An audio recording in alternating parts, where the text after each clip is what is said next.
ഒരു രൂപ പോലും മുടക്കാതെ 3 കിടിലൻ വാഹനങ്ങളും ഏറ്റവും ലേറ്റസ്റ്റ് മോഡൽ വരുന്ന ഓൾട്ടോ K10. ഇതെങ്ങനെയായിരുന്നു ഉണ്ണി മോഡല് കാര്യങ്ങള്? 2023 മോഡൽ VXA പ്ലസ്. കിലോമീറ്റർ എങ്ങനെയായിരുന്നു? 12,000 കിലോമീറ്റർ. വെറും 12,000 കിലോമീറ്റർ, അതും വിത്ത് കമ്പനി വാറണ്ടിയിൽ 12,000 കിലോമീറ്റർ സിംഗിൾ ഓൺഷിപ്പിൽ വരുന്ന വണ്ടി. ഒരു രൂപ പോലും വേണ്ട കേട്ടോ.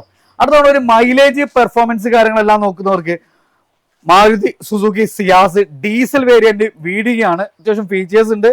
സോ മൈലേജ് കാര്യങ്ങളെല്ലാം കിട്ടുന്ന ഒരു വാഹനം. മോഡൽ എങ്ങനെയായിരുന്നു വരുന്നത്? 2015 മോഡൽ, 1,20,000 വണ്ടി ഓടിയിട്ടുള്ളൂ. ആക്സിഡന്റ് റീപ്ലേസ്മെന്റ് ഒന്നുമില്ല. എല്ലാ പക്ക കമ്പനി സർവീസ് എല്ലാം അവൈലബിൾ ആണ് അല്ലെ? ഇത് നമുക്ക് 0 ഡൗൺ പേയ്മെന്റ് സ്വന്തമാക്കാം. അടുത്ത ഒരു ഓട്ടോമാറ്റിക് വാഹനം, അത് നമ്മുടെ ജനപ്രിയ മോഡലായ സ്വിഫ്റ്റ്. ഇതെങ്ങനെയായിരുന്നു മോഡല് കാര്യങ്ങള്? 2022 model Swift VXA automatic, 25,000 kilometre വണ്ടി ഓടിയിട്ടു, സിംഗിൾ ഓണർഷിപ്പ് വണ്ടി. അപ്പൊ നമുക്കൊരു ചെറിയ ബഡ്ജറ്റില് ചെറിയ കിലോമീറ്റർ ഓടിയ വാറണ്ടിയിലുള്ള ഓട്ടോമാറ്റിക് വാഹനം നോക്കുന്നുണ്ടെങ്കിലും വേഗം വിളിച്ചോളി. ഈ 3 വാഹനം നമുക്ക് 1 രൂപ പോലും ഇല്ലാതെ 0 ഡൗൺ പേയ്മെന്റിൽ ഇറക്കാൻ പറ്റുന്ന 3 കിടിലൻ വാഹനങ്ങൾ.